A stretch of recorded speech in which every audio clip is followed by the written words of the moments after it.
Hi Mystery Atlas, today I am going to explain the German satirical comedy film called Look Who's Back. Spoilers ahead, watch out and take care. The beginning of the movie is set somewhere during the Second World War in Berlin. The Führer Hitler is with a behavior coach named Keppel. Hitler expresses his disagreement with the gesture of people's greeting to Keppel. He complains that though the Nazi salute is out-fashioned, people need to at least raise their hands up to the wrist and show respect. Then, he narrates that he has done everything possible by a human to destroy the foundations of the enemy who desecrated their soil.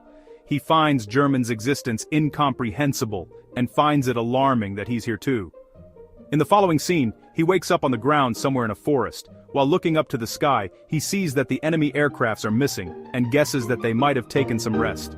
Suddenly, a ball comes bouncing towards him and stops just at his side. He raises himself and heads towards a building past the bush.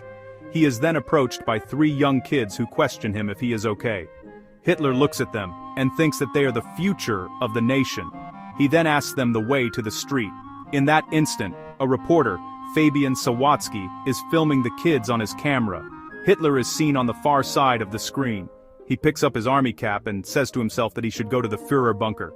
Hitler gets to the street and gets amazed at people riding monowheel bikes. He finds people capturing him in their camera and expresses that though the rubble went, people have gone mad. Then, he feels a modern car by his hand and questions himself if he fell in a coma and missed the victory. He realizes that he is not aware of his situation totally and alerts himself to collect more information. Then, he asks a man about the location of Chancellery, but the person instead asks him for a picture. He gets disturbed by the camera's flashes as people come near him and take photos in turns. Confused by the unusual events around him, he concludes something went out of hand in the place. As Hitler walks away, he finds a woman speaking in German on her phone. He comes closer and asks her about the current date, but the woman gets terrified and sprays his eyes. Hitler cries in pain as his eyes get reddish and his vision gets blurred. He stumbles and walks to a newspaper shop nearby. He gets shocked to see the date, October 3rd, 2014, written on the paper, and falls to the ground at once. Somewhere else, the boss of a TV station, Karner, praises Mr. Christoph Sensenbrink for his excellent job as the deputy's head. He proposes a higher solution, but instead announces another worker named Miss Katja Bellini as the managing director. Due to this, Christoph gets shocked and dissatisfied. He comes to his office and vents his anger out at a struggling filmmaker named Fabian. Despite Fabian's best attempts to convince his boss, he gets fired and thrown out by the guards. Sometime later, Hitler wakes up at the news shop and asks the owner about the date. He confirms that it is in fact 2014. A confused Hitler questions if the shopkeeper has kidnapped him and suspects if all this is a trick play of the enemy's secret service. He threatens to kill the shopkeeper if he is working for the enemy, but the shopkeeper gives him a bar of chocolate instead. Hitler opens it after quite a struggle and sniffs it. He declares it as industrially pressed grain and questions the shopkeeper if there is still a shortage of bread. The shopkeeper asks Hitler if they are filming a documentary somewhere nearby, mistaking him for an actor. The shopkeeper then says that he looks exactly like the Führer, to which Hitler replies that he is the Führer. After that, Hitler sees the Turkish newspaper and asks if the shopkeeper has Stürmer or Panzerbar. The shopkeeper says that he has more Turkish customers. Hitler gets astonished at the presence of Turkish people in Berlin. He then starts collecting information from the newspaper. While reading it, he assumes that he didn't win the war in the past, and Germany was given to the hands of clumsy women, having the charisma of a wet noodle. He further laments the existence of Poland, and concludes the war to be a total waste. Meanwhile, Fabian looks upon his video reporting about soccer and sobs, sad at the fact that he was fired.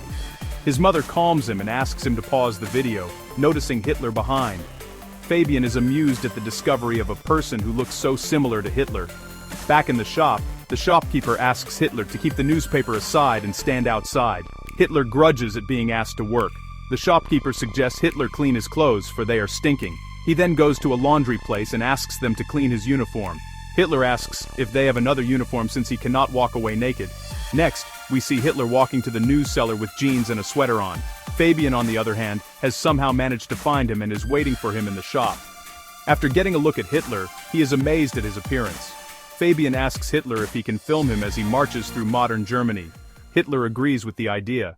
Fabian takes up some cash and a car from his mother and starts his journey with Hitler. The two end up in a hotel where Hitler gets amused at seeing the television. He then decides to talk about politics in Fabian's presentation. He goes to places asking people regarding their views on politics. After the interviews, he finds that there was minimal impact of democracy upon people during his absence. He inspects discontent and suppressed anger in people, which reminds him of the 1930s, when people had similar views but lacked the term political disenchantment.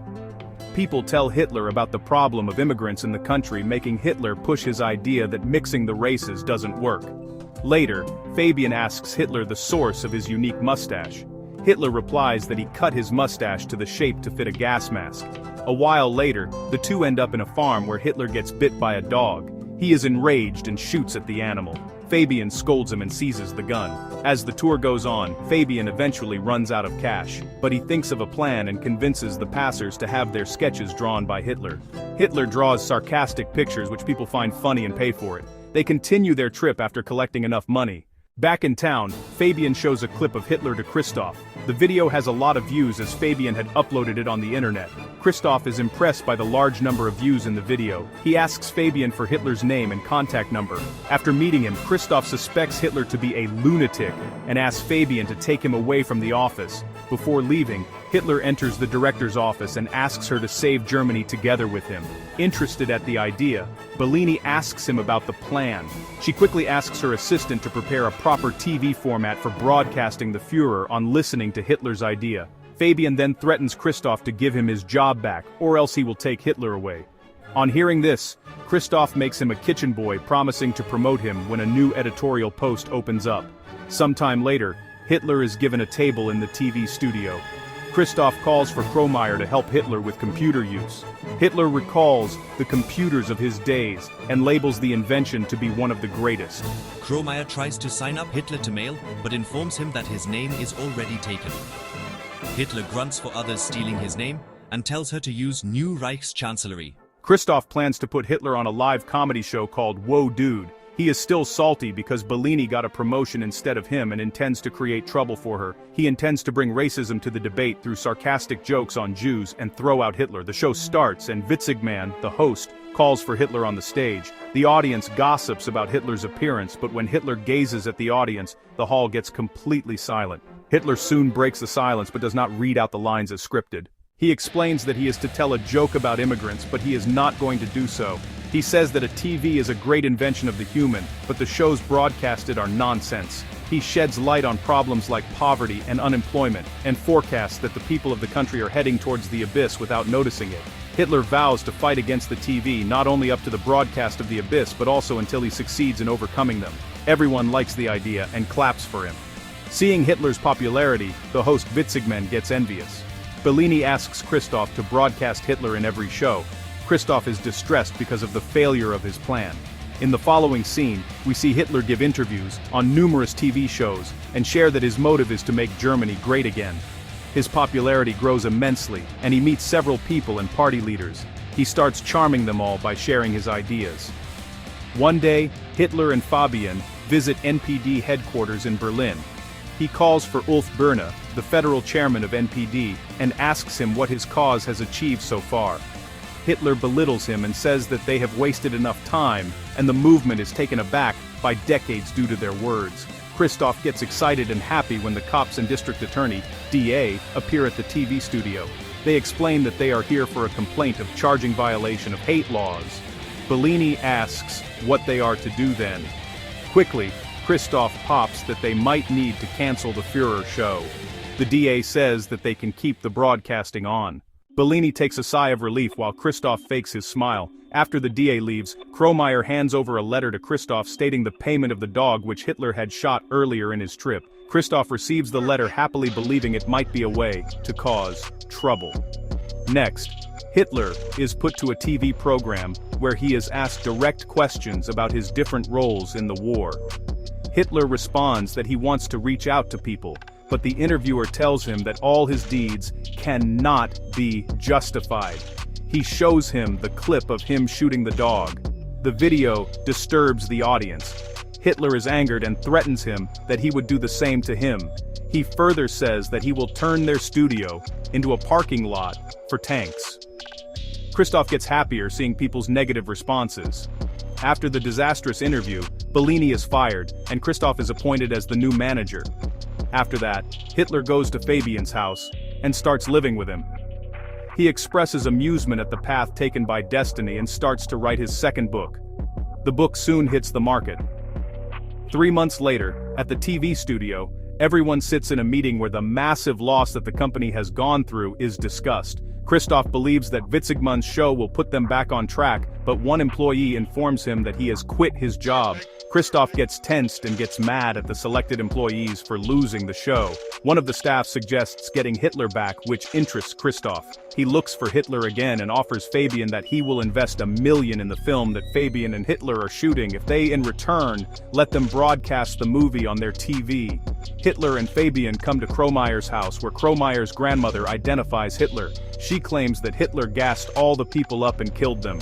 She calls him a criminal and shouts him to get out. In the car, Hitler shares that he is surprised at Kromeyer being a Jew. He starts to belittle Jews, calling them less of humans. Fabian gets disappointed at Hitler's actions and his words. Back in the set, Fabian gets Hitler to replay how he got to the place. He asks Hitler what happened before the ball came rolling to him in the woods, but Hitler cannot remember it. Later at night, he walks out of the set and is surrounded by some thugs. They call him the reason to take Germany back and give him a hard blow on his face. As Hitler opens his eyes, he finds himself in a hospital in front of Bellini. At the same time, Fabian looks over the footage of the video he captured about the boys and soccer. He looks closely at it and finds Hitler rose from where he was lying. Fabian gets amazed at what happened before it. He quickly goes to the place and finds a board at the location stating the historical location of Führer Bunker. Fabian rushes to the hospital but doesn't find Hitler. Bellini says that he is headed to the shooting set.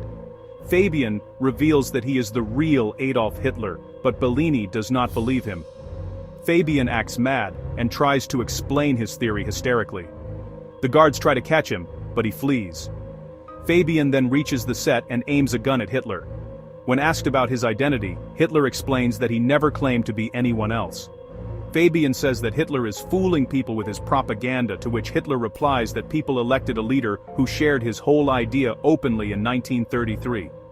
Fabian takes Hitler to the top of a building with his gun. He corners Hitler and declares him to be a monster. Hitler, in turn, claps back, saying that ordinary people elected an extraordinary man and entrusted the fate of the country to him. He explains that people chose him because they bear the same values in their inner hearts.